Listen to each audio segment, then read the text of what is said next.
waxtaan ba doyal après bëgg comme ni muy koy defee rek ndax sénégalais yi Pape Malick wax na ko léegi seen plan bi ñu defar dara taxu ko jóg bu dul dalal xelu askan bi xam nañu ne ils sont en perte de vitesse partout la déception est très grande les attentes sont déchues en moins de 18 mois le Sénégal souffre les Sénégalais et les Sénégalais sont affamés le monde rural est abandonné loolu mooy dëgg li ñu mës a wax nag sénégalais yi yëpp à commencer par lii Pape di leen proposer xam naa c'est une ironie mooy li ngeen doon wax ne yëpp Sénégal am na ko pétrole bi jaay nañ ko 6 000 milliards man fi ma doon xaar waa Pastef ak seeni ñooñ moo ñu présenter publiquement les excuses à Aliou Sall loolu mooy dëgg 6 000 milliards joxuñu suñu 400 000 ku nekk di laaj sa 400 000 tey ki ne woon pétrole balaa ñu ne paie jaay nañ ko moom léegi ci budget moom mooy wax li pétrole bi di génne ak li muy jar 1000 milliards yi ci loolu la jëm ak Mame Mbaye Niang 29 milliards nangam parce que seen 3J yooyu ñu tuddee jubal jubanti juum la ak jéebaane ak jàmbat 75 minutes d'adresse 75 minutes 1 heure 15 minutes de prise de parole j'ai pas décompté les questions-réponses 75 minutes ku dem ci vidéo bi da nga ko xool man vidéo dama ko déglu ñeenti yoon seetaan ko 75 minutes de prise de parole de Ousmane Sonko Premier ministre mais 75 minutes de bavardage pour ne pas dire de bavarderie impolitique 75 minutes yoo xam ne palaanaas nga doon def mais pas plan ku déglu Premier ministre Sénégal yi fi mujjee jaar bu ñuy wax ci économie ak société ak état ak le Premier ministre Ousmane Sonko vous allez vous rendre compte qu'il tâtonnait il était hésitant il cherchait les mots les PowerPoint n'étaient pas disponibles ce plan est simplement aérien comme l'exposé du plan il n'existe nulle part à part le PowerPoint qui a vu le plan rédigé document j'espère qu'ils vont pas partager ça avec les partenaires techniques et financiers parce que Sénégal li ñu ko xamee mooy bu bindee document par les experts sénégalais qui sont au ministère des Finances les fonctionnaires qui sont au ministère de l'économie que je connais parmi certains je les connais je les ai pratiqués c'est de grands experts c'est de grands techniciens c'est de grands hommes qui connaissent c'est des sachants mais quand on se met à dos l'administration du Sénégal pour les fustiger tout le temps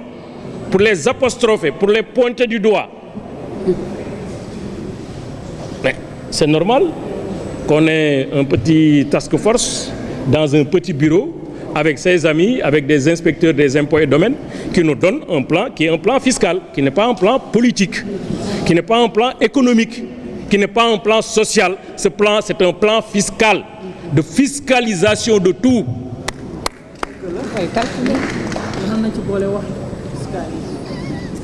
kon plan bi moom moo àtte boppam parce que PowerPoint moo am doo dem site ministère des finances ba fekk fa plan bi doo dem site économie fekk fa plan bi site bi sax ñoo amuñu site le site est en pour vous dire que j'ai recherché doo dem primature fekk fi plan ba doo dem présidence fekk fi plan ba PowerPoint ngay fekk PowerPoint mooy j'ai un plan j'ai extrait de ce plan quelque chose que je vais présenter et c'est une présentation du plan mais c'est pas le plan qu'est-ce qu'ils vont donner aux partenaires techniques qu'est-ce qu'ils vont donner à l'opposition qu'est-ce qu'ils vont donner à leurs partenaires et à leurs amis j'ai vu mon cap faire une conférence de presse sur le plan pour appuyer sur la base de quoi un PowerPoint moom lu la neex nga def ci man loolu solo jarul ñuy fal ay nit non PowerPoint da ngay dem CM2 bu amee mag bu ko mën a defal PowerPoint mu rêve ba mu neex c'est un plan de rêverie bindu loolu la neex économie c'est de la réalité ce sont des projections sincères du lu ñuy làmbatu sooy def un plan de redressement économique il faut tenir compte de deux facteurs votre marché, la situation économique du Sénégal, ses projections futures, mais le marché international. C'est ça. Vous ne pouvez pas faire un plan comme ça. Il faut tenir compte de ce qui existe et de ce qui est possible, de ce qui est plausible, de ce qui est faisable. Comment pouvez-vous imaginer? Vous avez un document qu'on appelle document de programmation budgétaire économique pluriannuel sur 2026, 2027, 2028. Un document adapté à l'Assemblée nationale dans le cadre du débat d'orientation budgétaire.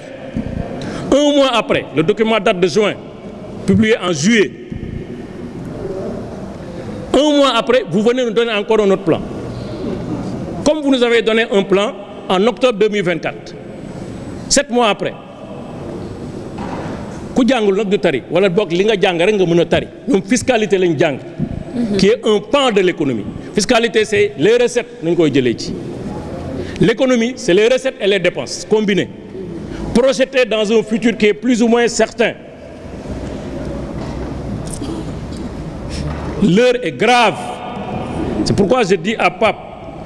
on dénonce ce qui a été fait, mais on leur propose, suñ ñu wooyee ñun, généreux comme notre président Macky Sall, ouvert, aimant le Sénégal, on va leur dire comment ils doivent procéder pour mettre un plan qui aura les mêmes airs que le plan Sénégal émergent, qui nous a donné ces résultats qui n'ont jamais été contestés. Nous avons fait un bilan, ce bilan n'a jamais été contesté. Donc, nous avons fait jangoro bo xamné xamo jangoro bi wax nako légui ñom ñaari préoccupation lañu am mais dañu am un endettement qui tourne autour de 120% et un déficit budgétaire qui tourne autour de 14%. Ku sétane vidéo bi xamné li déficit bi ministre des finances bi ministre de l'économie wax 12% ak bi premier ministre Ousmane Sonko wax 14%, il y a déjà une différence de 2 points. Sétane vidéo bi rek di nga xamné ñetti chiffre génn na ci ndaje bi 13%, 12%, 14%. Yow kon xamoo kii li ko dal xamoo ndax dafa palu xamoo ndax dafa grippe xamoo ndax cancer xamoo ndax dafa tuberculose après vous créez quelque chose pour ne moom nga koy faje te diagnostic bi nga def le diagnostic n'est pas sérieux ci Sénégal li ñuy yaakaar man loolu la ñu wax ñun bi ñuy génn ci Sénégal ci nguur gi 75 xaw ma 74% de taux d'endettement la ñu fi bàyyi. IGF, Inspection Générale des Finances, ce qu'elle a dit, c'est que nous avons un taux d'endettement qui tournerait autour de 85%. Cour des comptes du Sénégal, auditant le rapport de l'IGF, ce qu'elle a arrêté, c'est qu'on était autour de 99%. 120% ou 119% nekkul ci document bi ma leen wax léegi document de programmation budgétaire nekkul ci benn document comptable public officiel du Sénégal. La première fois que cette information a été révélée est une banque anglaise, Barclays, qui est une banque étrangère. Ça veut dire quoi? Ça veut dire qu'entre le jour de la passation ou en tout cas la période d'audit de 2023 décembre et ñoom bi ñu ñëwee ci pouvoir bi entre mars ou avril 2024 et juillet 2025, effectivement, ils ont augmenté de 20 points le niveau d'endettement du Sénégal. Ça, c'est déjà un aveu de taille. Te ñoom dañu ne woon ñoom duñu woon leb bor dañu ne woon bu ñuy leb bor it fii lañ koy lebe mais le premier endettement bi ñu def ñoom ci bond yi eurobond c'est 450 milliards. 750 millions de dollars dañ koy xum-xumee ba duñ ko wax mais xam nañ ko dañu koy fay donc yokk ñoom ñoo yokk bu dee li ñuy wax dëgg la parce que bu dee ñun dañuy def endettement de 120 mooy kon ñoom ñoo yokk 20 yi bu dee de loolu amul mooy kon dañu waroon na yem pour li ñuy wax ne feebar bi fii la yem ñu indi saafara bu tolloog feebar bi ñu identifié donc déjà ci feebar bi y a un doute. ci feebar bi y a un doute maintenant nag boo duggee ñoom ci seen biir plan di nga gis ne plan bi tenirul compte réalité économique internationale parce qu'en réalité FMI nee na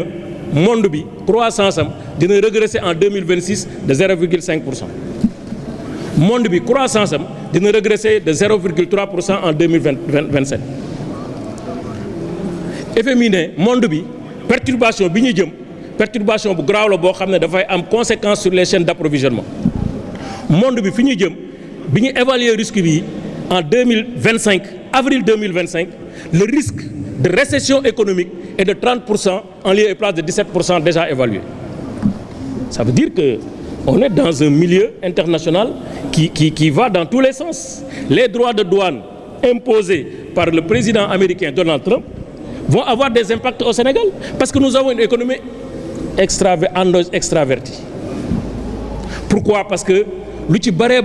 ci sunu ay matières yu ñuy consommer c'est des matières qui nous viennent de l'extérieur. Mais évidemment, si les droits de douane sont à des niveaux extraordinaires sur l'international, il y aura des impacts sur les pays qui vont travailler avec le Sénégal. Il y aura même des impacts sur le Sénégal parce que le Sénégal n'est pas encore exonéré sur les droits de douane. Donc pourquoi le plan n'a pas tenu compte de ça, de ces risques sur le plan international? Est-ce que gis ngeen fenn ci plan bi fu ñu defee ne am nañ analyse de risque et de menaces sur le projet? Parce que un projet économique, un plan, forcément, mais business plan sax bu ko entreprise privée yi di def, mais il y a une évaluation du risque. Rien. waxuma nag léegi nag incohérence non du ma économiste mais jàng naa finance nag te bi ma koy jàng nag làmbatuwuma gis nga plan bi ñoom recette globale projetée lan lañ ci wax ku am fitu rek tontu ci loolu recette globale projetée qui vont résulter du plan ñaari chiffre au moins mun nañ ko ci jàpp am na chiffre boo xam ne dafa ne 5667 milliards am na beneen bu ne 6202 milliards seen plan une différence d'environ 500 milliards 500 milliards c'est environ 8% du plan donc au moins kon dinañ génne plan bi dañ génne ci chiffres yi 8% bokk dinañ génne 1062 ou 1192 ou etc. parce qu'ils ont prévu 4605 milliards bi ma defee décompte bi sax c'est pas 4605 c'est 4602 pour être précis parce que montant yi boo ko doole rek mu jox loolu ñu ngi ci dugal 50 milliards mooy li ñu wax ne ñoom moom la ñuy def réduction de la taille de l'État. Dans les documents c'est 100 milliards qu'ils ont comptabilisé dans les 6202 milliards et ils ont dit non 50 la ñuy projeté pour l'instant mais bon yeneen ni c'est des études sont en cours tout est en étude tout est en cours parce que dañuy làmbatu.